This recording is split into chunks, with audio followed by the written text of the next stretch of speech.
at 6:30. It is Monday, and that means Vital Vegas' Scott Robin is here with all the Las Vegas scoop popping up over the valley in the last week. Scott, first up, we're talking about paid parking on the Strip once again. Well, it is never old because people are they get riled up about paid parking, especially locals, because literally walking into the studio, someone told me anecdotally, I used to go to MGM Resorts casinos all the time, and I haven't gone since they started paid parking. I think it's huge. I've heard a rumor, might be wishful thinking, unconfirmed, that they are reconsidering their paid parking policy. In a recent earnings call, they said no, but I think it's still on the table, and I would love to see that for MGM Resorts. I'd love to see that for Las Vegas. That all happened in our hallway? Yes. That really engendered a level of emotionality there. It's like Scott's confessional. It is, because I think it's big for Vegas. Paid parking is changing visitation patterns, and it's hurting Vegas, so I'm very passionate about it. No, you're right. It's a hot button issue. We hear a lot about it from viewers as well. Some chatter coming out of the north end of the Strip at the SLS. Yes, this has not been confirmed. This is from my inside sources at SLS that they believe that Magic Mike Live, which is a show at the Hard Rock, it was announced that Magic Mike Live would make it to Virgin Hotel, but I am hearing that they are actually going to move to SLS, which is a big move for SLS.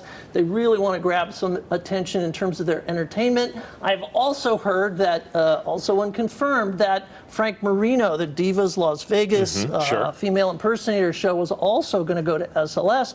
Made them a rent offer they could not refuse. That is not confirmed at all, but that is what I've heard. All right, and often when you hear it, a couple weeks later we find out it is valid. Let's head over to the link, that really visual concept. It's called Kind Heaven, originally set to open up this year, correct? That's right. It was supposed to open up pretty much now when it was announced, but it has been pushed back to 2020. They are saying kind of construction delays, but I'm thinking $100 million is a lot to spend on an untested concept. It's kind of this walk-through attraction, bar, restaurant experience.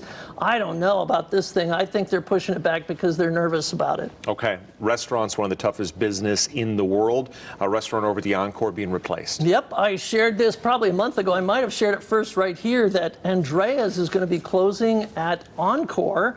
It's a little bit awkward having a restaurant named after Steve Wynn's wife. I'm not sure that's the whole reason it will close, but it's going to be replaced with a Mexican concept. Enrique Olvera is the name of this chef. Very, very famous chef in Mexico. They snagged some big-time talent with this one. You came in swinging today. I did. You've had your coffee. I do. Hey, you know what we need to talk about in a future segment is Jimmy Kimmel's Comedy Club. Yes. I was just listening on the radio about that with an interview with Jimmy Kimmel on Howard Stern today. You can keep up with all of Scott's scoops on VitalVegas.com as well as Twitter. Thank you, Scott. Let's go to Christiane and Ted. All right.